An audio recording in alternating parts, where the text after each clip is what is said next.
Good morning. Welcome to day 110, I believe, of 365 days with me, Carla Marie. We are Thursday today, Thursday the 14th of May. So let's start with our Humanist Luminous book, because that's what we do every morning. Just a slight tweak in perspective. Sometimes all it takes is a slight bend in the way you view your circumstances. Turn upside down, inside out, and the right side up again to see your world from an entirely new point of view. With only a slight tweak of your lens, just like pressing a button, all armor drops. When you do this, you realize the big, scary prison filled with hot air, leaving you shaking in your boots. As high and mighty as they might have seemed, there is nothing more than a frightened pufferfish blowing itself up to appear larger than it is. With this shift in perspective, you have nothing and no one to fear. Affirmation: I hold my head high, and with a wide open heart, I love fiercely and ferociously. I really like that. It reminds me of some conversations we had yesterday, and it's learning around your false beliefs and understanding how that impacts you in your life. I went and supported a client of mine yesterday, and she is doing a leadership course, which is really cool. And yesterday was all around communication. Now, something I've noticed within these agencies, all of them, different government bodies, is there is no emotional intelligence at all. They have no understanding on the emotional, intellectual side of how human beings work. And it was really present when we spoke into different conversations yesterday around the communication styles. I noticed a lot of people have no idea about how their beliefs impact them. And your belief is a huge part of how you love yourself, or how you are able to regulate yourself, or how you respond to the world around you. And I say this with so much love because we have been conditioned as human beings not to know these things. So if you don't know them, it's not your fault because you were never taught. If you don't know something, how are you supposed to know it? And this has been a huge problem across the world. When we had a conversation within the disability sector yesterday, they were saying that 78% of Australians have zero idea on how to communicate with someone with disability because they have zero emotional intelligence.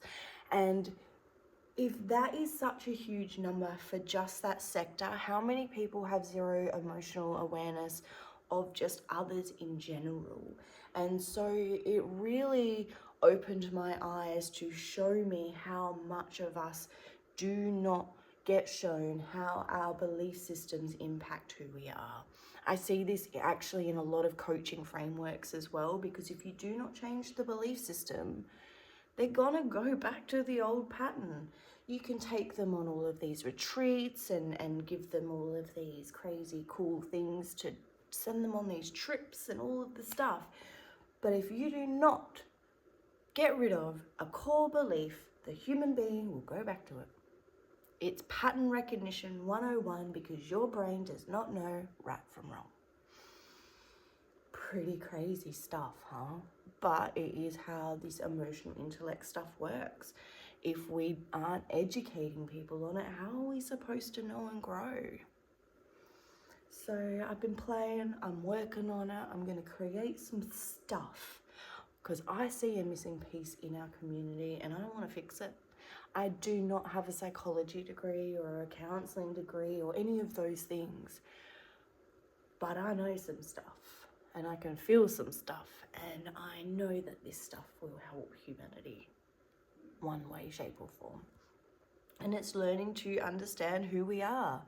It's all of the things we teach in the self-love course. I just never had the language to understand what it was that I was teaching. So I am teaching emotional education, intellect education. I'm educating the emotional intellect in you.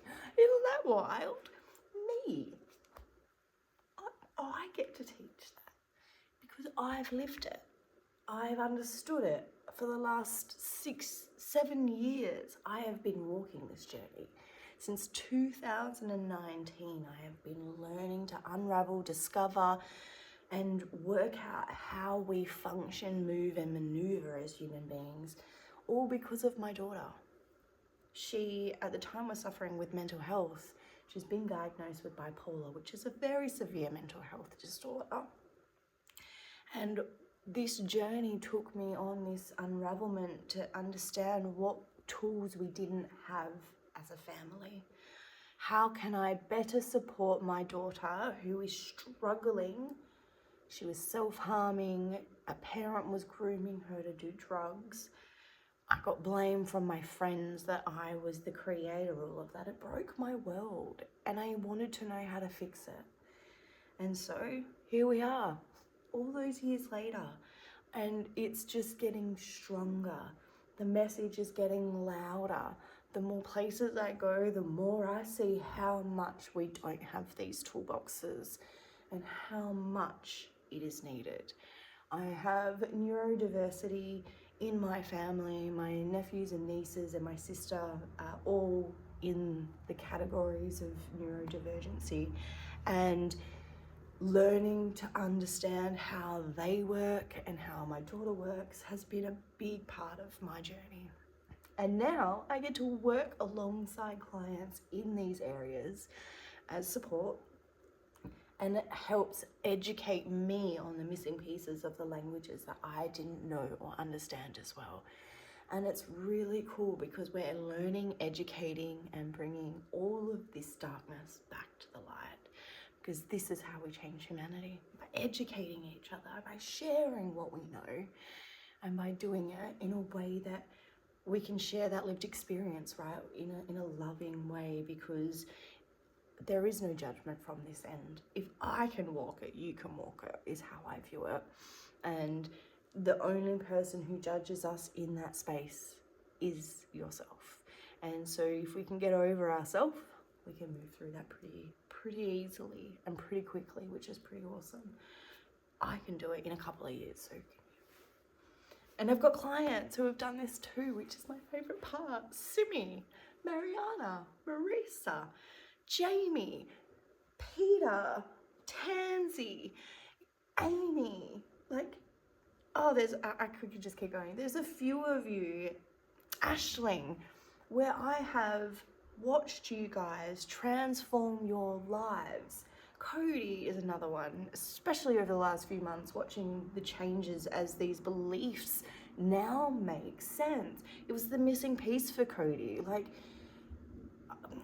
Aisha was probably another one where the belief system gap is the missing piece.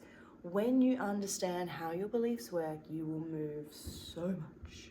It's pretty crazy, it's pretty wild. It's why I am so passionate in what I do and how I teach it. Oh, and I just love it. But if you want to learn all of these things, you still have an opportunity. We're running the self-love course. I'm going live today at 1 o'clock to re-record week 1 because it didn't record. So if you want to jump in, you want to learn how to love yourself, please reach out. Please have the conversation. Let's have these chats, because if you can educate yourself on what is going on, babes, you can change your life. It's pretty fucking cool. I love you so much. I hope you have the most incredibly blessed day. And if you're not having the most greatest, wonderfulest day, come and find me. Come and seek me out. Come and find my content and videos and find a way to shift and change your world. One day at a time, and honor those wobbles, but you've got this. I've got you and you've got this. We've got this. I love you. Have a great day. Bye.